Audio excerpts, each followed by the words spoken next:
เป็นประเด็นมาอีกแล้วเป็นประเด็นมาตอนเนื่องติดกันอีกแล้ว ประตูขึ้นลงหรือว่าประตูเขาออกของ BRT อาจบ่เหมาะสมกับสถานีกลางทางอันนี้ก็แม่นเป็นความคิดที่ว่าเพิ่นคิดว่าเนาะว่าประตูของรถเมล์ BRT หั่นน่ะมันมีแต่เบื้องเดียวนั่นความหมายก็คือเบื้องแต่เฉพาะขวามือที่เราเห็นในรูปภาพในตอนนี้แต่ที่จริงแล้วนี่มันบ่แม่นที่มาเว้านี่เพราะว่าเห็นส่งหรือว่าคอมเมนต์อยู่ในคลิปของแอดมินเองเนาะแสดงว่าสิ่งที่มาบอกมาเกล่ากันบ่แม่นว่ามาเป็นการตอบโต้ว่าเป็นไผถือไผผิดบ่แม่นดอกเพื่อเป็นการเปิดใจหรือว่าเปิดความเป็นจริงให้กับทุกคนนะครับพูดให้เข้าใจนำกันว่ารถเมล์ BRT ที่เพิ่นนำใส่อยู่ในตอนนี้นี่นะเพิ่นจะเปิดนำใส่นี่แม่นเป็นรถเมล์ที่มีประตูทั้งเบื้องซ้ายเบื้องขวาคิดง่ายๆก่อนเพิ่นจะสั่งรถเมล์ BRT มานี่ต้องไปได้รูปหลายตาวก่อนจะอันนี้บ่หมายความว่ามีเงินแต่ไปซื้อปั๊บบ่แม่นนี่เพิ่นสั่งเฮ็ดออกมาแบบพิเศษ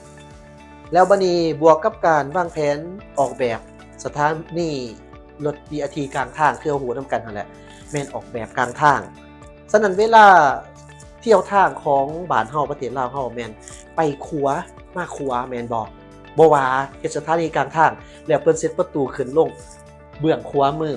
อันนี้ต้องคิดได้เท่านั้นก็พอแล้วก็พอเข้าใจแล้วเนาะแต่ว่าความเป็นจริงมันกว่าหันอีกนั่นก็คือรถเมล์ BRT นี่แม่นสามารถขึ้นลงได้2ข้างทางแต่ว่าคันสิไปลงที่จุดสถานีไปลงเบื้องขวามืออันนี้ก็แม่นว่าบ่เหมาะสมเนื่องจากว่าสถานีกลางทางผู้ที่ขี่รถสวนมาอาจจะไปต่ำเกิดอุบัติเหตุได้ฉะนั้นแม่นลงเบื้องซ้ายมือเพราะสถานีอยู่กลางทางสรุปโดยรวมก็คือรถ BRT นี่แม่นเป็นรถเมล์ที่มีประตูขึ้นลง2ข้างซ้ายกับขวาเด้อเจ้าเอาเฮามาเบิ่งตอนนี้ช่วงที่เพิ่นมีการทดลองขี่เฮาไปเบิ่งเฮาไปสังเกตเบิ่งนำกันว่าเป็นจังได๋เนาะเฮามาเบิ่งนำกันไปอ้าวมันบ่แม่นตินี่นะ BRT นี่รถเมล์ด่วนมาได้จังไดอันนี้นะ my god บ่แม่นเด้อบ่แม่นเด้อนี่นะมาได้จังได๋นี่เนาะมาเบิ่ง BRT ของแท้มาเบิ่งนำกันว่าเพิ่นขึ้นลงแนวใดเพิ่นขี่จังได๋เนาะตามมาเบิ่งตอนทดลองนำกันงามแม่นบ่เจ้าท่านผู้ชมเราสังเกตเบิ่งว่าทั้ง2ข้างนี่มีบ่อนนั่งที่เป็นลักษณะแบบต่ำแล้วก็มีจุดแบบเป็นทางแบบว่าบ่อนนั่งคนพิการก็ได้เนาะบ่อนนั่งคนพิการแล้วเวลาขึ้นนะเวลาขึ้นเฮาก็จะสังเกตเห็นว่าบ่อนตีนเฮาเหยียบลงนะกับบ่อนเส้นทางมันพอดีจุกันเนาะเพื่อว่าหยังเพิ่นเฮ็ดนั่นออกมามันสามารถดึงญาติออกมาได้เพื่อหยังเพื่อว่าถ้าสมมุติว่าคนพิการเขาเจ้าจะได้เอาล้อสูบขึ้นแล้วมันจะบ่เป็นพักมันจะบ่เป็นเครื่องเนาะจังซี่นะเจ้าเนาะบอกง่ายๆเบิ่งง่ายๆก็คือรถไฟหั่นแหละเพิ่นออกแบบมาแบบใดก็สไตล์คล้ายๆคือแบบนั้นเนาะเหมือนกันเป็นความตกแต่งคือว่างามอันนี้บ่ติเนาะมีบอร์ดฮอดไฟที่ว่าจอเป็นบอร์ดนะเพิ่นว่าสมมุติว่าสิฮอดสถานีพ้นสะอาดเด้อนี่ก็จะมีตัวเลขบอกตัวหนังสือบอกสถานีพ้นสะอาดอย่างประมาณนี้เจ้าอย่างประมาณนี้เนาะแล้วก็จะบอกเวลาบอกอิหยังต่างๆฉะนั้นสังเกตดูข้างเบื้องขวามือนี่มันจะมีทั้งซ้ายทั้งขวาขึ้นลงก็ได้ทั้งซ้ายทั้งขวาแต่เวลาเข้าสถานีนี่ถ้าว่าเปิดตัวจริงแทงเพิ่นน่าจะบ่ให้ลงของทางขวาถ้าลงไปนี่ก็เสี่ยงต่อการเกิดอุบัติเหตุเนาะอันนี้ก็มันต้องขึ้นแต่ว่าเป็นหยังซั่นน่ะเพิ่นคือออกแบบมาทั้งซ้ายทั้งขวาคันว่า BRT คันว่าสถานีกลางทางแท้เพิ่นก็ออกแบบมาเพื่อว่าบางจุดที่ว่ามันบ่แม่นตรงกลางถนนน่ะมันก็จะมีบางบอนเห็นบ่คือกันกับแถวหลัก2ท่านผู้ชมสังเกตบ่แม่นไผสังเกตก็จะฮู้ดีต่อข้อนี้อยู่แถวหลัก2เนี่ยแม่นว่าเฮาจะเห็นว่าสถานีเพิ่นอยู่เบื้องเพราะว่ามันเป็นเส้นทางขึ้นหลัก2บอนเจ้าฝั่งมุมหั่นน่ะเจ้าจะแม่นเบื้องซ้ายมือสังเกตมีแต่คนสังเกตเท่านั้นที่ฮู้เนาะ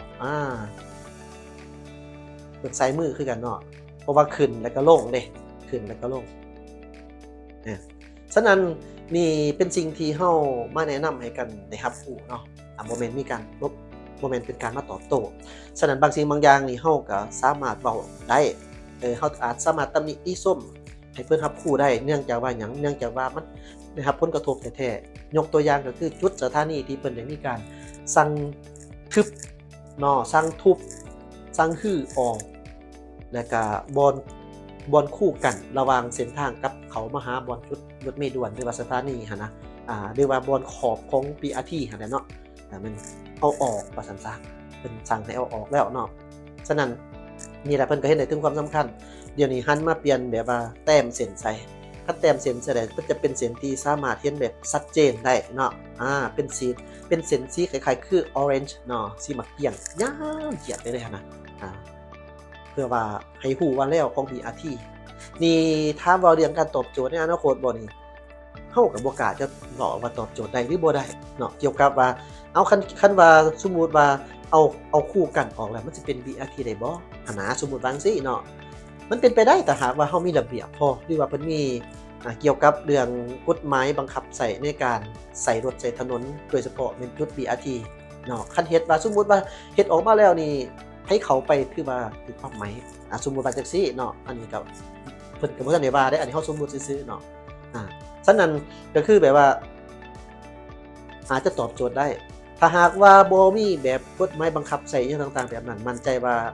การใช้รถใช้ถนนนี่ก็จะเข้าไปสวนทางกันแล้วมันเกิดคำถามขึ้นมาคืนว่าฉันมันสิเป็น BRT ได้บ่เป็นว่าเจ้าต้องทดสอบมันจะเป็นรถเมล์ด่วนได้บ่เพราะว่ารถชนใหญ่กับเขามาอยู่นำกันได้แล้วมันสิบ่เสี่ยงต่อการเกิดอุบัติเหตุบ่อันนี้ตั้งคำถามขึ้นมาอีกเนาะฉะนั้นเฮามารอเบิ่งนำกันว่าเพิ่นจะมีแผนการอะไรแบบนี้เกี่ยวกับเรื่องการขึ้นลงหรือว่าการใส่ร่วมกันจังซี่บ่หรือว่าจังไดหรือว่าอาจจะมีเวลาที่เพิ่นอนุโลมตัวอย่างว่ายามโมงเขาลาเขาการบ่จังซี่ออกเวียกออกการเลิกการหยังต่างๆนี่เฮาสามารถใส่ร่วมได้เป็นบางครั้งบางคราวแต่ว่าหลังจากเวลาที่กำหนดไปน่ะห้ามเข้านี่ประมาณนี้มันก็น่าจะเกิดเป็นลักษณะแบบนี้ตามเฮาวิเคราะห์ตามเฮาเบิ่งตัวจริงได้นี่เฮาบ่ทันได้คอนเฟิร์มเนาะแต่ว่าสิให้คนนี่สิไปปฏิบัติตามนี่บ่ความจริงเลย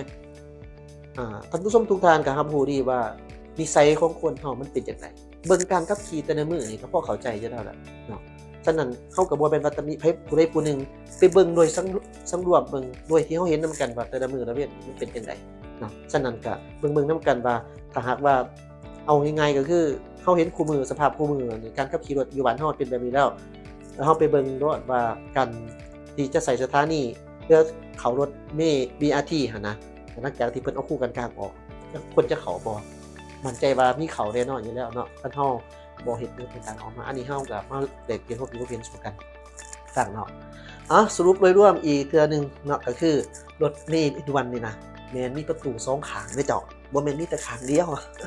ถือว่าเป็นสิ่งที่ชัดเจนเนาะเจ้ามีโอกาสเฮาก็จะไปขี่นำกันเบิ่งรีวิวเบิ่งนะขอบใจที่ตามมาชมว่าเป็นประโยชน์อย่าลืมกดไลค์กดติดตาม